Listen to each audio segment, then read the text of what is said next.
So welcome to the Facebook Leaders Speak Facebook Live series of Tata Power. Thank you. We like to start by asking you, how do you think COVID-19 will impact global transition to renewable energy? Well, I think all these pandemics create awareness of an environment which is beyond us. We all feel that we can and are in a position to manage the environment, and we have been seeing that there are various environment issues which are cropping up. COVID is not directly related to it, if you ask me, but yes, it has brought into an awareness of what the environment can do and how it is going to affect us. The normal is not normal. Now we have a new normal, and we have seen that in the past that there are various other environment issues which are also going to affect the humankind. So awareness on the fragility of humans, awareness on the importance of environment, and of course a seriousness towards how to solve these issues at a global level. Now nothing is localized. A virus which has been erupted in some part of the world has now been spread all across, and so will be the environment issues which are going to affect us. And I think for a climate change, renewable is the only solution, and for that I do foresee that once the situation comes to that new normal basis, people will be able to embrace the ideology of going for a good source of energy, a reliable source of energy, and a clean source of energy which will help renewables on a long-term perspective. So this decade seems to be about substantially increasing renewable capacity. What are your views on the same? You see, if you look at in the current context of the whole world, not only talking about India per se, today there is 19% of the world energy requirements are met by electricity. Now by 2050, this number is going to grow to 86%. Now we know how the e-vehicle is going to play a role on it, how the oil and gas is going to be the reduced part of it. And in this 86% of the total requirement of the energy being supplied, around 80+% will be supplied by renewables. So we are looking at 20,000 gigawatt of renewable coming by 2050. Now, if you look at 20,000 gigawatt on where we are, not only in this decade, but in decades to come till 2050, there is going to be a phenomenal growth of renewable in the world. And so is in India. India started with the concept of having 200 gigawatt of renewable power from wherever we were nothing in 2014, and that has now been enhanced as a target by the government of India to 500 gigawatt by 2030. So of course we are looking at technology inputs. We are looking at how renewable power today is much cheaper than other sources of power. We have also seen how renewable can be a great source of distributed energy, which is helping entrepreneurship, which is helping society per se. There is no reason that we will see phenomenal growth of renewable in the coming years and decades.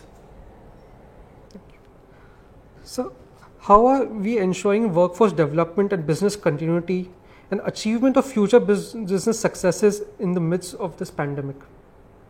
Well, we have made business continuity plans, but all business continuity plans were made for certain assumptions.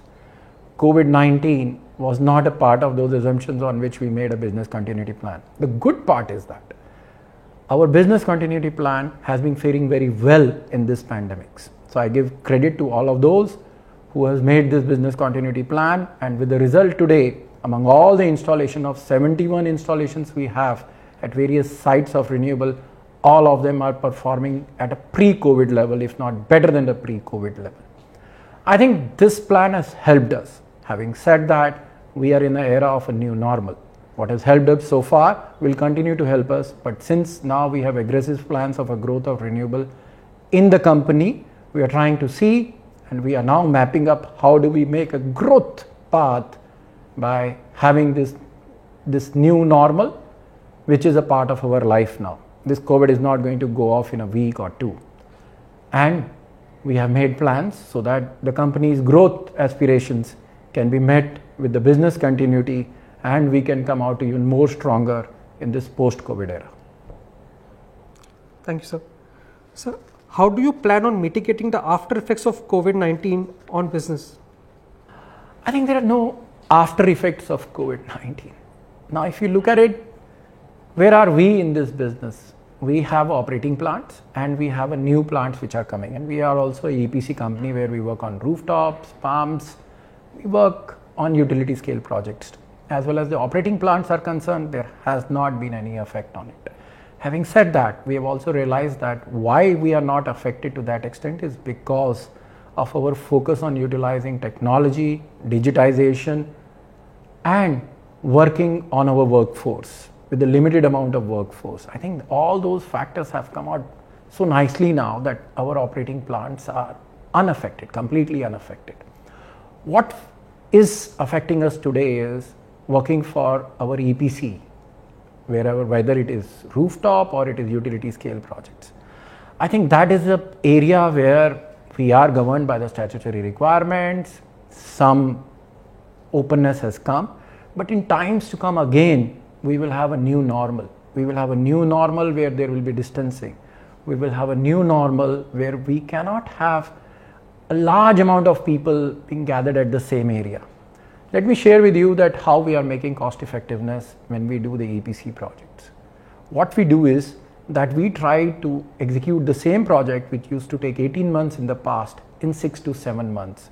And how that is happening is that we ramp up with a large amount of workforce in 2 to 3 months time. And now we realize that this large amount of ramping up 4 times than the normal in that period of 2 to 3 months will be difficult. So we are making plans on how do we work in a manner where we don't require that much of ramping. The other thing which we are trying to do is how do we ring fence our project sites so that there is no interaction with the outside community. We make labor colonies, but we were never making labor colonies which takes care of the peak of the labor. And many of our employees were also staying outside the project sites in a nearest village or a town. Now we are trying to see that we make our project sites so ring fence that everything is available within that project site itself. Our people are not traveling out of that project sites. Our our workforce is not traveling outside our project sites. And then within that boundary limit, we keep everyone safe and healthy. And I think it is easy for us to do that when we have ring fence or we are working within a parameter of the project site rather than this transition from one place to another. And these are the new plans which we have made, and they are going to be our work in future as a standard process.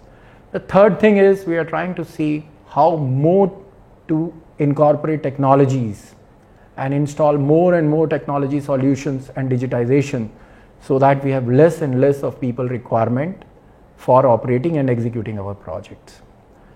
I think we have experiences of the past. We know what we have to do.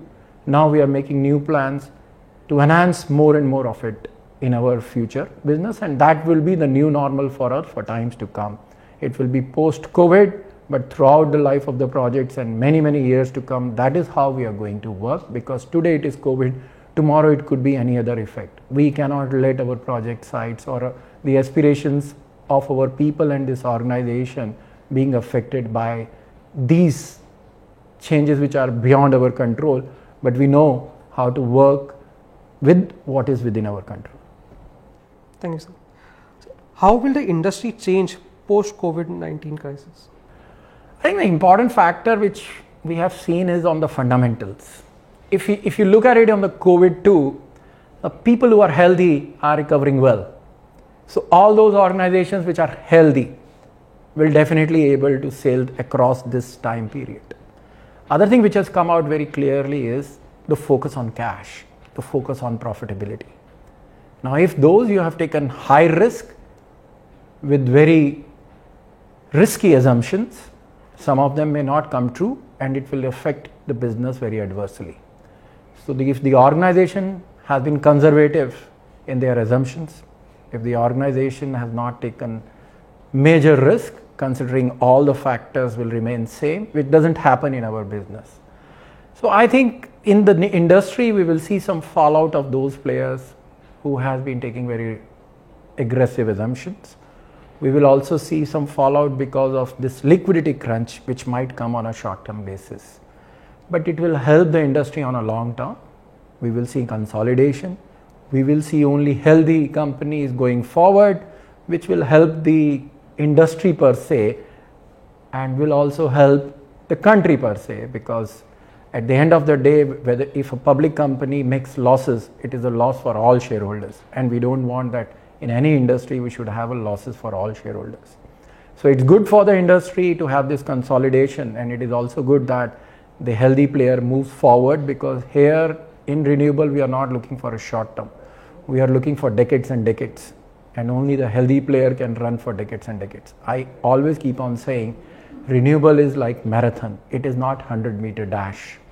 So for a marathon you need all the ingredients so that you are capable to run on a long term basis rather than on a short term transactional basis. Thank you, sir. So what are some of the key highlights or key learnings of your team during the lockdown?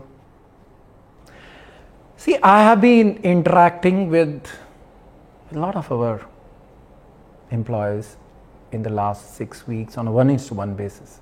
I've virtually interacted with all our diploma trainees, graduate engineer trainees, management trainees, our site heads, our CSR individuals who are working at site. I think this is a lesson for management too, that how people, our front soldiers, are doing such a fabulous job. I think the learnings is more from a management standpoint to me and to many others in my leadership team, that our trust on our employees who are at the front end is paying so well. It is also a reflection of our investment in technology, which is now paying us so well that when people are working from home, the performance is not being affected. The only effect which we are finding is on our business development, because the clients are not there. We have high degree of apprehensions on how will we able to recover our money. In our operations, we have billing which goes every month, but it has come out very fabulously right. There is not much of a difference between pre-COVID era to a post-COVID era. I think the learning is invest in technologies, invest in our employees, and the more we trust them, more fabulously they will work. So it's a learning on the management, it's learnings on the part of the employees too. I think one part which has come is the anxiety level of our employees who are staying away from their families, and how are we managing that anxiety level.